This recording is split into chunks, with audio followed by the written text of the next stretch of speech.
ដើម្បីការពារដំប្រយោជន៍យើងធ្វើនៅលើសមរភូមិច្បាប់ទៅ ICJ កងទ័ពស្រួយរបស់យើងសមរភូមិការទូតហើយប្រចាំបាច់សមរភូមិយោធា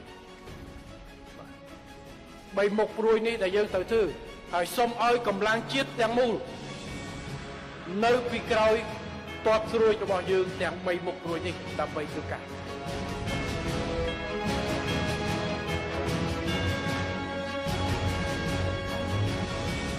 ខ្ញុំគ្រប់គ្រងលើការដាក់ពាក្យបណ្ដឹងនេះព្រោះការទំនាស់ព្រំដែននេះជារឿងមួយសំខាន់សម្រាប់ទៅអនាគតបើសិនណាយើងនិយាយគ្នាភាគី2มันអាចចប់ទេពីរដ្ឋាភិបាលយើងដឹកនាំដោយសម្ដេចមហាបបរធិបតីហ៊ុនម៉ាណែតដាក់ពាក្យទៅតុលាការអន្តរជាតិ ICJ នេះ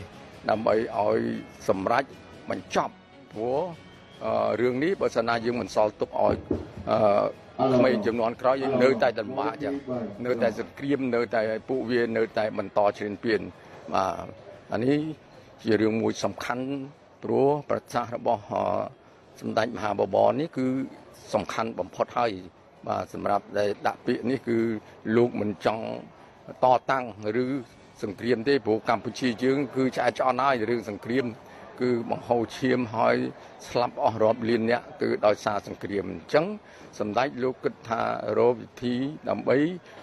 ប្តឹងទៅធានាដល់កូនចៅនៅពេលខាងមុខតទៅទៀតខ្ញុំគ្រប់គ្រងដាច់ខាតហ្មងព្រោះសម្ដេចមហាវរធិបតីហ៊ុនម៉ាណែតលោកអត់ចង់ឲ្យឃើញមានសង្គ្រាមបង្ហូរឈាមគ្នាទេព្រោះជាមនុស្សភូមិផងបងជាប់គ្នាគឺព្រមទល់ជាប់គ្នាគឺមិនចង់ទេគឺដាច់ខាតមិនចង់ប៉ុន្តែបើក្នុងករណីណាមួយគេរំលោភបំពានគឺសម្ដេចមិនឲ្យបាត់បង់ដីដាច់ខាតហើយសម្ដេចនឹងទប់ទល់ដើម្បីការពារបូរណភាពទឹកដីប្រទេសយើងបាទការដោះស្រាយតាមសន្តិវិធីនេះវាល្អប្រសើរបំផុតហើយព្រោះសម្ដេចអគ្គមហាសេនាបតីតេជោហ៊ុនសែនលោកដឹកនាំប្រទេសក៏ដូចជាការដឹកនាំលោកមានរបួសដោយសារសង្គ្រាមអញ្ចឹងខ្ញុំគ្រប់គ្រងដាច់ខាតគឺប្រសាសន៍របស់សម្ដេចអគ្គមហាសេនាបតីតេជោហ៊ុនសែនក៏ដូចជាសម្ដេចមហាបបរធិបតីហ៊ុនម៉ាណែតដាច់ខាតប្រជាជនក៏ដូចជា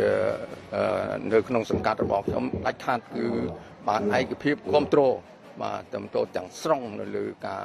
ដាក់ពាក្យក៏ដូចជាការដោះស្រាយនៅព្រំដែនមិនចង់ឲ្យមានសង្គ្រាមទេបាទខ្ញុំក្នុងនាមតំណាងឲ្យប្រជារាស្ត្រនៅសង្កាត់វាពងនេះខ្ញុំសូមថ្លែងអំណរគុណដល់រយៈកងទ័ពរបស់យើងឈរជើងនៅព្រំដែននេះសូមឲ្យទទួលបាននៅសេចក្តីសុខហើយជោគជ័យគ្រប់ពេលវេលាគឺមិនអោយពួកឈ្លានពានមកទាមទារទឹកដីរបស់យើងទេគឺឲ្យបានជោគជ័យគ្រប់ពេលវេលាសូមអរគុណ